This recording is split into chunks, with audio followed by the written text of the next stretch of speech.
Are you thinking about installing a garage lift? Because that's one of the best ways to maximize space, work on your car, and add functionality to your garage. But before you buy it, there are a few unexpected costs and challenges that you need to be aware of. From ceiling height and garage door modifications to installation cost and air compressor requirements, there's a lot more to a garage lift than just buying the equipment. And in this video, we will cover everything you need to know before installing a lift in your garage. And by the end of this video, you will know exactly what to expect and how to avoid costly mistakes when getting your own car lift. Let's get started. Hey guys, welcome to Innov Depot, home of the best luxury affordable appliances. In this channel, you guys can expect tons of amazing information from kitchen ranges to dishwashers to range tops. And I hope you guys find value in all of the videos that we provide for you. Make sure you guys subscribe to the channel. Let's get right into it. First off, garage lifts aren't just for professionals. They're a game changer for people who like cars, car enthusiasts, DIY mechanics, or anyone looking to store multiple vehicles in a single garage bay. But before you commit to one, you need to ask yourself this question. Do you have enough ceiling height? Will your garage door interfere with the lift? Are you prepared for the additional installation costs? Because in this video, we will break down all of the real costs of a garage lift, the essential setup considerations, and the common mistakes to avoid. Let's get started. The first and most important factor is ceiling height. Most 4-post and 2-post lifts require a minimum ceiling height of 10 feet to allow for proper clearance. And if your ceiling is under 10 feet, you may struggle to fit a full-size vehicle on your lift. If you have a taller ceiling, most ideally 12 feet or more, you will have plenty of clearance for most cars and trucks.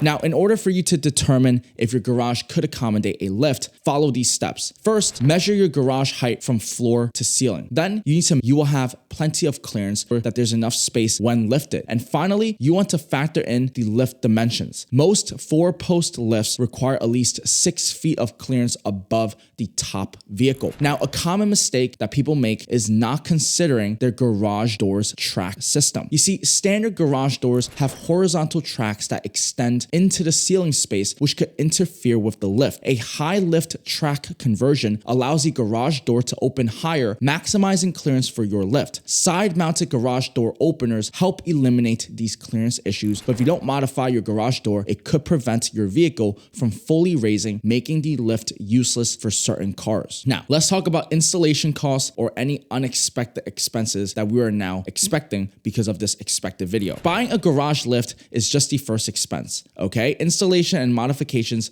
will add up quickly. So make sure you know your numbers correctly. Number one, your high lift garage door conversion. If your garage door tracks need modification, expect to pay about $1,500 to $2,500 for a professional high lift conversion. You want to expect $300 to $500 for a new side mounted opener like the Genie lift. Also, garage lifts are heavy. Most require a forklift to unload upon delivery. If you don't own a forklift, some companies will charge you for extra when it comes to unloading your lift. Renting a forklift will cost you about $400 to $600 per week, or you could hire a professional installer, which might cost from $800 to $1,500 depending on the complexity of the work. Some installers can offload the lift without a forklift, which might save you a few $100s, but that's up to you. Most garage lifts require an air compressor to disengage the safety locks. A standard air compressor from Home Depot might be too loud and they might shake the entire house. A quiet compressor, which is around $200 to $500, will be a better investment. Some lifts can operate without an air compressor,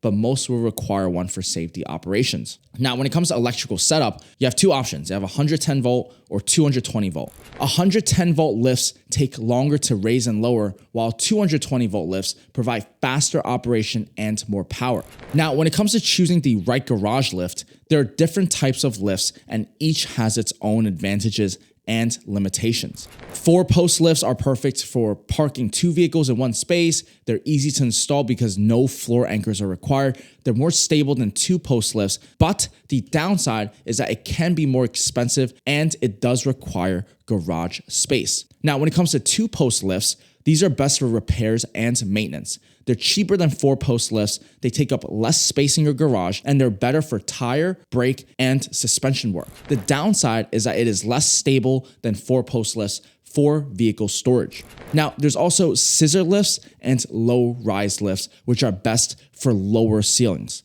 Scissor lifts and low-rise lifts are great for garages with less than 10 feet of height. They're good for maintenance jobs and they don't require garage door modifications. The downside is that it is not ideal for vehicle storage.